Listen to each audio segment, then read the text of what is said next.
All right, so this is a big one. This coffee maker, the xBloom Studio, not only claims to make the best pod coffee you've ever had, some people are even saying it could replace their daily pour over. Others are saying that this could replace nearly all of their brew equipment. And once you start digging into all the things that it actually can do, especially at the price of like $500, you really start to wonder, like, is this thing too good to be true? Now for me, has this actually replaced my daily pour over or my other brew equipment? Well, the answer is no. And I will tell you why, but first let's dig into this machine because it really is one of the most technologically impressive pieces of coffee equipment I've used. Now, if this is your first time seeing the xBloom, it really is very simple. It is, at its core, a pod coffee maker, but not the type that you would normally think. It comes with these little pods, which actually have whole beans inside of them. Their pods come with a little NFC card that you tap on top of the machine. Then you dump the beans in, put the pod in, press the play button, and it will grind the coffee, and then it will dutifully make you one of the best pour overs you probably have ever had, exactly to the roaster's spec. I really can't overstate this. The pod coffee out of these things is so good, and it's wonderfully brainless to use. The hardest part about figuring out how to use it is probably figuring out where to actually tap this card. Once you figure that out, the rest obviously takes care of itself. It does go way beyond that though. You can take each of these components and use them individually and program them, customize them, brew your own coffee your own way with it. The scale right here, the grinder here, and the brewer here, you can kind of choose which of those components you want to use and use them on their own as well. It's a lot of flexibility. In fact, it's probably easier to say what this machine can't do than what it can. And what it can't do is, one, can't make espresso. So if you're looking for espresso or espresso-based drinks, this by itself is not going to do it. It can't do batch brew. So if you're looking for a pot of coffee, this is not going to be a good solution. It really is more designed to make one cup of coffee at a time. And it can't froth milk. So if you like froth milk, it's not going to do that. So if you want any of those three things, this by itself will not do that. But it will make you a fantastic cup of coffee.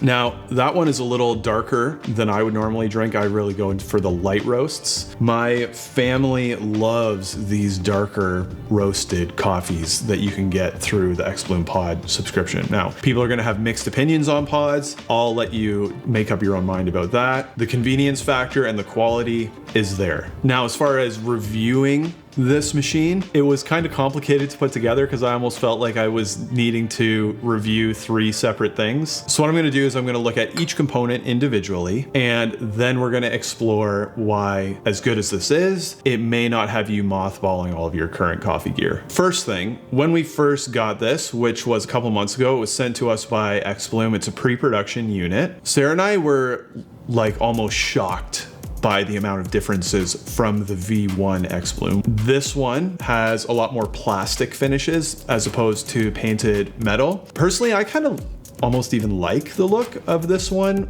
a little bit better. This one is way more intuitive to just walk up to it and start using it. The other one really felt like there was a lot of big barriers there to understanding how it worked, especially how to tweak things. This one has touch controls here with these little knobs. That is a big plus for sure. The app is really improved from the one that was used with the original xBloom, and the price is probably the biggest difference. This coffee maker comes in at $499, whereas the other one was $799, which for as good a coffee as it could make, I was like, okay, but this one at that price for all the things that it can do, it is a tremendous amount of value. In fact, when it first came in and I let Sarah use it, she was almost like, okay, we can pack up all the other coffee stuff now. This is all that I want to use. And That's a big statement from her. So let's talk about each of the three main components. We'll start with the scale. First thing,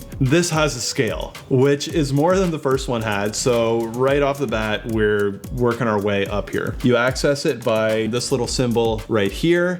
We'll flip it into scale mode, and you can see it's sensitive to about 1/10 of a gram. It's accurate. It's more than good enough for dosing out your coffee, which is all I really tend to use that scale for. The one thing about it is, if you do want to make a pour over with something other than the xBloom, you're not going to be able to get a kettle under there, and even just like dosing beans into a dosing bin, it can feel a little bit awkward. Okay, I think enough said about that. It's great. Let's move on to the grinder. This really surprised me. This is a great grinder, and I would even put it up against grinders that cost almost as much as the xBloom does on its own. Did I prefer it all the time to some of those grinders? No, but sometimes I did. And even that fact alone is pretty remarkable. They've done some fancy material science with the plastics and ionizer in this thing, and there's like no static with this grinder. It is a pretty significant improvement. It has 80 steps, and you can adjust RPM from 120, which is the stock setting, all the way down to 60, which is really more in line with like a hand grinder. It's also got this heptagonal burr, which slows feed rate and again tries to kind of optimize a grind profile. As far as retention, I was really skeptical about this because you put the coffee in this chute and you really have no way to see what's going on in here. And it just seems like a really long way down to the burrs and out the bottom of the grinder. As I was measuring it, I was finding I was getting flat in out. Like if I put 15 or 18 grams in, that's what I would get out, basically to within 1/10 of a gram. And I started wondering how much exchange is there, like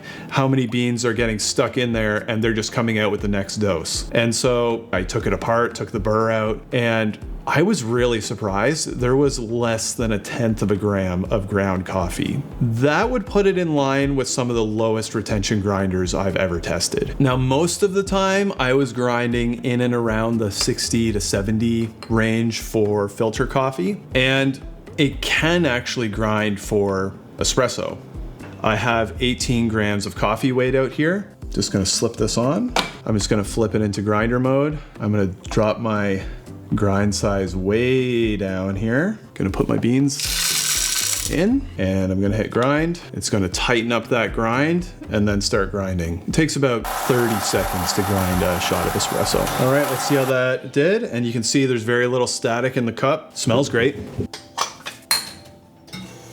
All right, so this is a coffee from Hacienda La Esmeralda, roasted by Corvus. This is a what I would call a lighter roasted coffee, very fancy.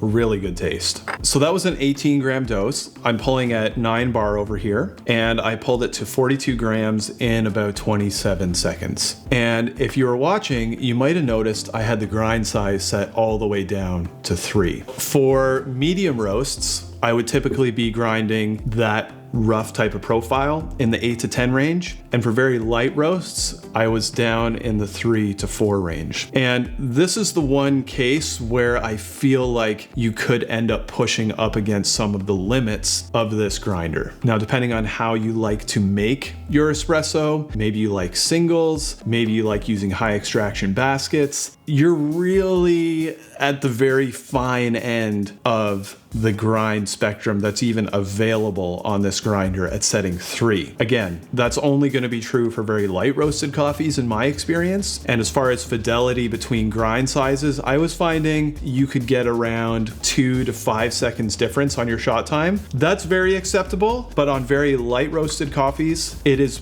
definitely pushing up against that fine end of the spectrum when you're grinding for espresso. It tastes great though. Okay, let's talk about the brewer. And you can kind of think of this as either a brewer or a kettle. It kind of really serves both functions. You can use it with this setup right here, this little ring, the pod goes in, or you can use it with this right here, which they call the Omni dripper, you put a filter in there, and if you're not using the pod, you can use it with whatever kind of coffee you have on hand. You can do room temperature, or you could do between 104 degrees Fahrenheit and boiling point. Now for boiling point, this is really cool. There's actually an altimeter inside here that detects what altitude you are at and calculates the boiling point for that altitude and then lowers it by 2 degrees as a maximum temperature. And that's so you don't get like sputtering flash boiling water coming out of the nozzle. That's a nice little feature. You can also adjust flow rate. Kind of. They give you a range of between 3 and 3.5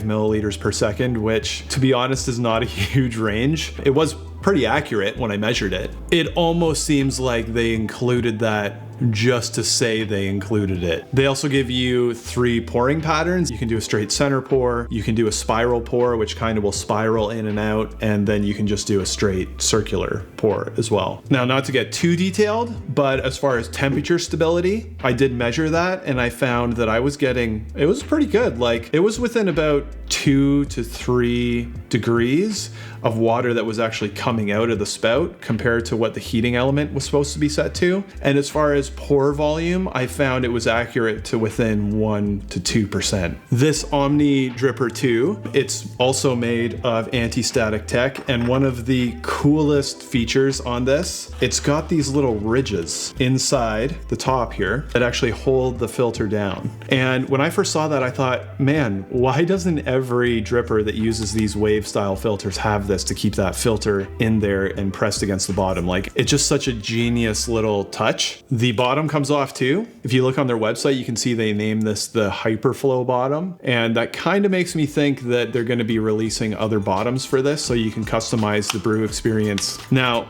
if you don't want to use this, you don't actually have to. You can put an AeroPress here. You can put other brewers here. They're not going to travel back and forth because they don't have the magnetic attachment. And in the recipe builder app, you can also toggle the grinder on and off, get the Omni Brew to like agitate the grinds, set pause time between pours. For the coffee nerd, there's a lot of flexibility there. One other thing that I really love, the first xBloom prototype that I got came in this like really heavy duty flight case. Like when I picked it up, I thought, wow, this feels like I have like the secret briefcase that I'm traveling around with. And we actually did a couple family trips with the xBloom, and we just threw it in this road case in the trunk of the car, and it was wonderful to travel with. And I was really hoping that xBloom was going to make these things available with the studio as well, and sure enough, it looks like they're going to do that. If you're into traveling with a little bit of an extra coffee setup, this is a really nice accessory. Not cheap, but hey, if you're going to travel with an xBloom, I mean, it's less than traveling with an espresso machine. So at this point, when you look at all of the features and you look at how well it's actually performing combined with the price, your jaw is kind of like hanging on the floor, or at least mine was, and you're wondering like, what is the catch? And after using it for a few months, there are a couple things that I don't love. So I'm just gonna list them off. Firstly, I don't mind the plastic.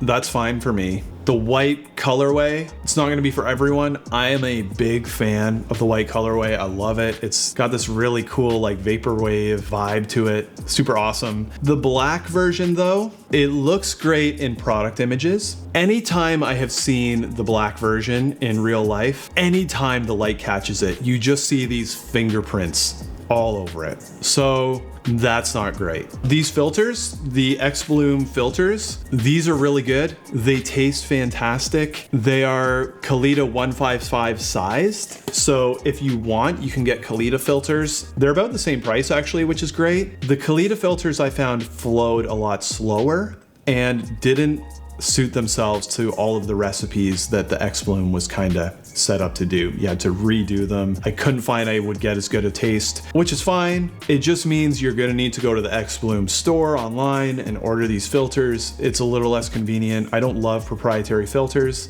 Also, the pod recipes are fantastic. Every time I get one of these pods and I brew it, it just tastes like exactly the way the coffee should taste. And that's because the roasters work in combination with xBloom to make sure the recipe is perfectly dialed into each specific coffee. Now, when you get the Omni Dripper, you have another bag of coffee, you get this card, which is preloaded with a standard recipe. You're like, I want that perfect xBloom cup. You try it, and it's not quite as good. It takes some tweaking, which makes perfect sense. But after that perfect coffee experience of the pods, it's a little bit of a letdown to feel like, okay, I have to go in and actually start tweaking a couple things to get that coffee to that same height. And speaking of this brewer, xBloom, come on. Why is this thing black? Give the people a white Omni Dripper for their white xBloom. Like, it just seems a little bit silly that is this clean of a look with this black Omni Dripper here. And they'll tell you it's because this is like an anti-static material and that's really important. Guys, I know you have smart people on your team. This feels like it should have a white Omni Dripper with it in this colorway. Also, and this was an issue with the first one as well, this is the water reservoir. Yes, it is very small. It's just under a liter, which will give you 3 cups of coffee, and then you're going to need to refill it. A really nice add-on with this is around the back here, there's an outlet where you can plumb it in. It's designed for a non-pressurized water source, so like a bigger jug of water sitting under your counter. If you want to hook it up to a pressurized water supply, you also need a flow regulator, which costs extra on top of the plumbing kit. The app is way better. It's not perfect. Good example is if you set a ratio for a recipe and then you don't actually get your pours set up right to the milliliter to match the ratio, it will just kind of give you an error and not let you save the recipe until you go and sort all that out. There's a couple little things like that are just not super intuitive. Also, that flow rate maxing out at 3.5 mil per second for like an ultimate coffee nerd out machine, I would have loved to see a little bit higher. For your average brew, that's fine. Also, on the ultimate coffee nerd out, I really like to clean my coffee grinders, get them all apart, make sure all the grinds are out, just to keep maintaining them in a really good way. But I wish that there was a way where you could clean it at all without needing to take it apart and risk ruining the machine. Also, the scale, I love that this is included. However, when it's sitting there on your counter and you want to like move it forward or back, just shift it around, your first instinct is to like grab it by here. And scales are really sensitive, you know? So that's something where the first couple times I went to like adjust it on the counter, I had to like train myself, don't pull on the scale. And not everybody is going to know that that is a bad thing. So that's just a potential risk from my perspective, which leads me to something that I think you should probably consider more heavily than any of those cons individually. And that's that this is a very complicated machine. And there are a lot of very intricate moving parts inside that could break. And it has a 1-year warranty, which is good, but I could see something inside here breaking. So are those cons enough to disqualify this coffee brewer at the price? Absolutely not. It offers tremendous value. Now, has it replaced my daily pour over or become our go-to grinder for coffee grinding? No. Let me tell you why. We really had a honeymoon period with the xBloom when we first got it. It's so easy to use, it's intuitive, the coffee is so good. Sarah loved it because she could walk up to it and make coffee. She didn't need to wait for me to make her a pour over, and it was going to be just as good, if not better, than what I would make for her. Then we ran out of pods, and Sarah needed to start trying to use it using the Omni Dripper. And that's when all these little quirks and bumps started to become a little bit more noticeable. Not in like a this is awful kind of way, but more in a this is just annoying enough to hold us back from putting away our other equipment. I think the simplest way of saying it is it's like controlling a very simple computer that will operate a scale or a coffee grinder or a kettle, which is inherently just a little bit more complicated than just using the scale, the kettle, or the coffee grinder. Let me give you an example. Say Sarah wants to make herself a cup of coffee. She walks up to here. She knows enough to wake it up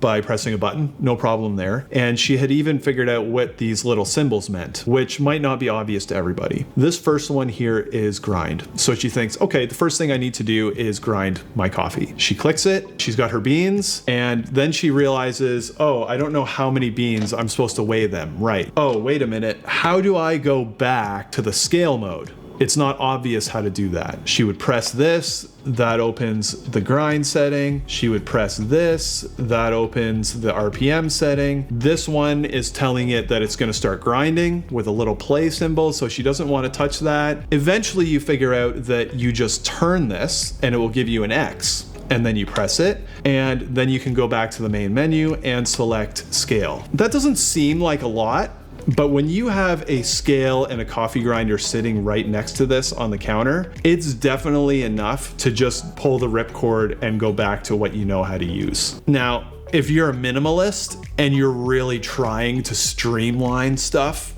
or you have a really small space and you're willing to kind of navigate those little bumps, it can do all of those things really well and really accurately. You're just gonna have to take all those little steps as a part of your workflow as a compromise. Now, Sarah still loves the xBloom as long as I keep us stocked with pods that she can just grab and make when I'm out of the house and she's got a friend over. The other time where I really noticed that this is like a lifesaver is when we're running late and we're trying to get out of the house, and I know I'm gonna get a smack if I stop doing what I'm doing and start making a pour over. Lifesaver. And as far as dialing in, once you've dialed in a coffee, it's gonna make it perfect like every time. It really is pretty incredible. Now, I think whether or not this is going to be a good fit for you and your lifestyle depends as much on your behavioral dynamics and how you interact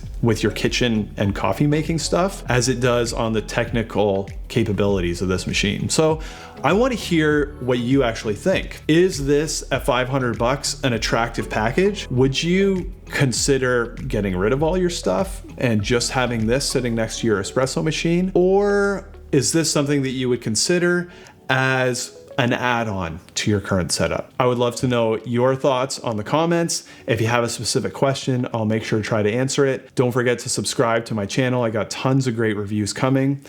I hope your next cup of coffee is fantastic, and we'll see you next time.